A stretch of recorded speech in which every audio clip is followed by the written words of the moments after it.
Hi, what does it mean unnatural move?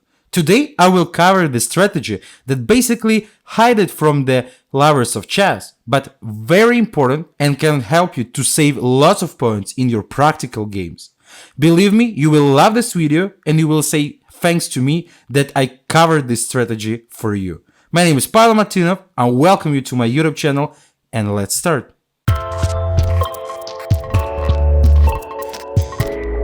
It's a short game of ex-world chess champion Michal Botvinnik.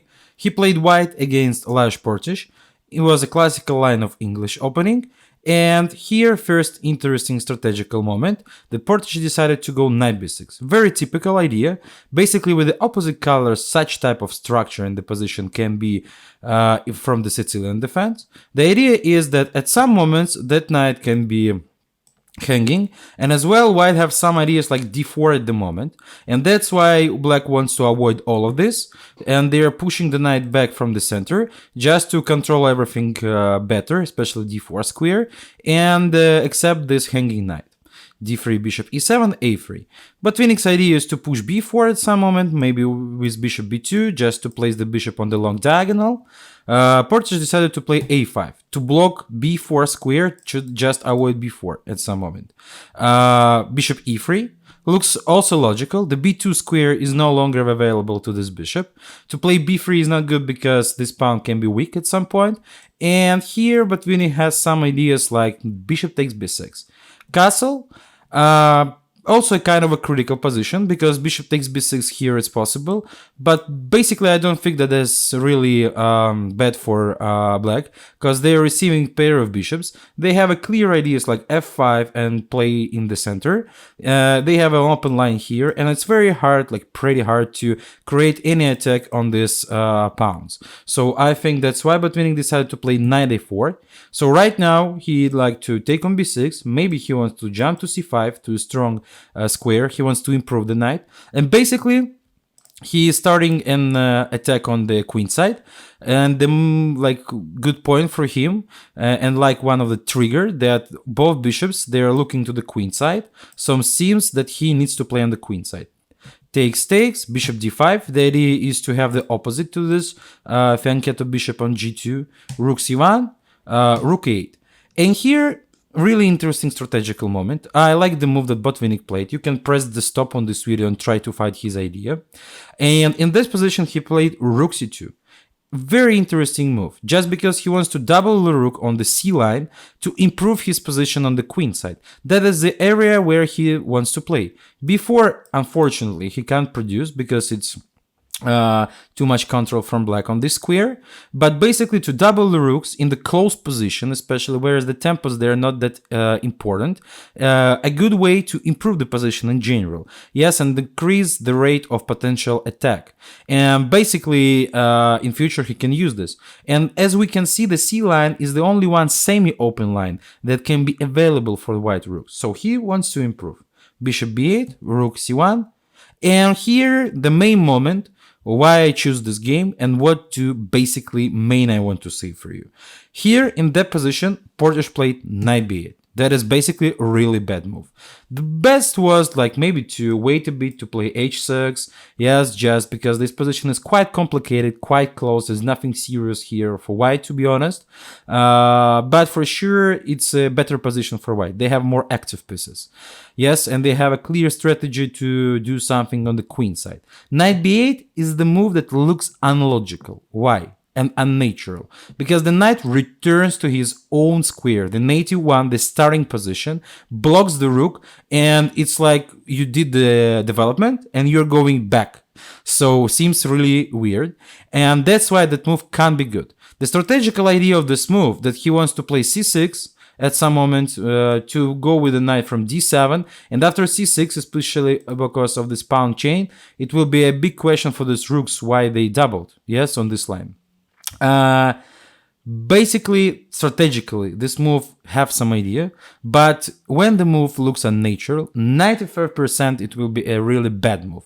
And here, Botvinnik used this. He takes on c7, that at the first look can be a serious mistake, because after bishop c6, how was played, the rook trapped. Yes, so after the queen will go out somewhere, black just can take the rook.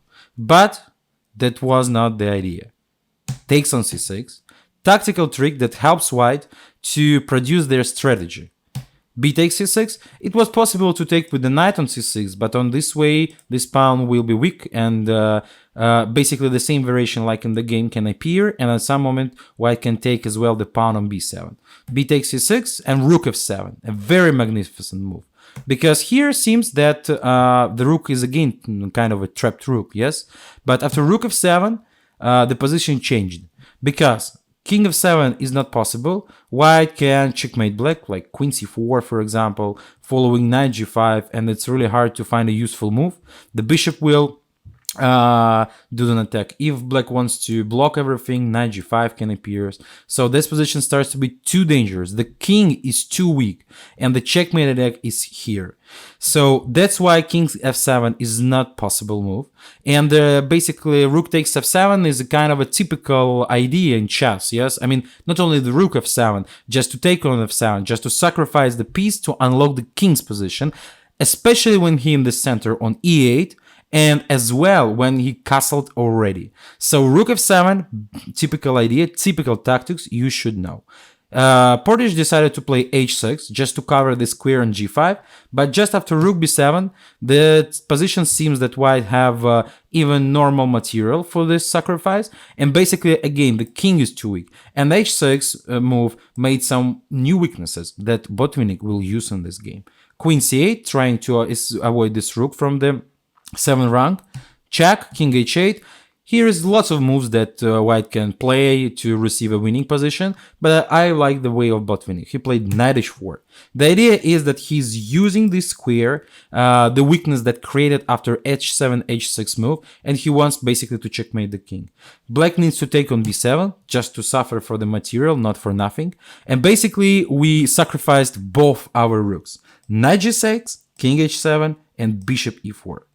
And this position can't be safe from black, just because the king is too weak. I have two powerful pieces that are doing the attack to the king, and poor king, he can't escape the checkmate net. For example, for some kind of a random move, I can do check here and checkmate. That's like my basic idea. So that's why Portish decided to play bishop d6 to avoid knight f8 check and to have the protection on g8 square with the rook. But knight f5, the checkmate attack starting right now. After king h8 right now, I can do this trick, check here, check, and next take on b7, and I'm taking material advantage, and I have still a weird attack to my opponent kings.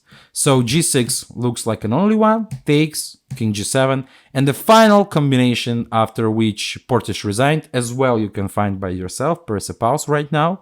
The final move was bishop take h6, and black resigned. The king is too open, because after king takes, I can go queen h4, king g7, and here. After king f8, I will take, extra material, and weird attack. And after knight f6, king f6, I can jump to g4.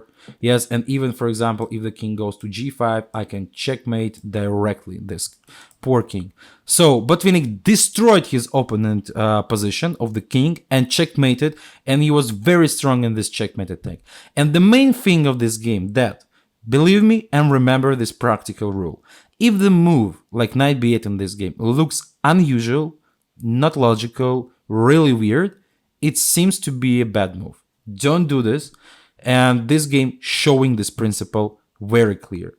Thanks for watching. Don't forget to press like to this video. I will remind that if you want to work with me on chess, check the link below the video. And have a good luck in your own chess games.